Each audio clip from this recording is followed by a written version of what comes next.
તળેલું મસાલાવાળું ચિકાસવાળું ફરસાણ આટલું નથી આપવાનું. રૂટીન રોટલી દાળ ભાત ખીચડી બધું, કારણ કે રિપોર્ટ બહુ સારા છે એટલે પણ જેલમાં પૂરવાની જરૂર નથી. હા બસ બરાબર. તમને ખબર ગેસ શેના લીધે છે બોલો? તમે કહી શકો? ખાધા પછી પેટ ફૂલી જતું હશે.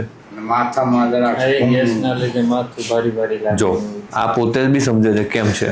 લોકો બીડી નથી છોડી શકતા કે તમાકુ નથી છોડી શકતા, એનું મુખ્ય કારણ જ આ છે. છોડો એટલે શરીર કળે, માથું દુખાય, પેટમાં ગેસ થઈ જાય, કબજિયાત વધી જાય, કારણ કે નિકોટિનની મુખ્યત્વે ઇફેક્ટ આંતરડાની મૂવમેન્ટ ઉપર હોય. બીજું, શરીરને નિકોટિન છે ને એક સિમ્પેથેટિક સ્ટિમ્યુલેશન, પીવો એટલે આમ પેલું થઈ જાય. હવે તમે ચા પીતા હો, સાંજ સુધી ના પીઓ માથું કેવું થઈ જાય છે.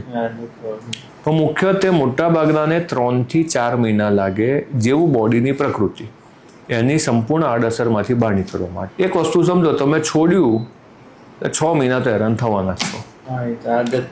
પડી જાય. અને બીજું કે વચ્ચે તમે 2 બીડી બી પીધી તો તમારી આ 3 મહિનાની મહેનતે પાણીમાં જતી થશે.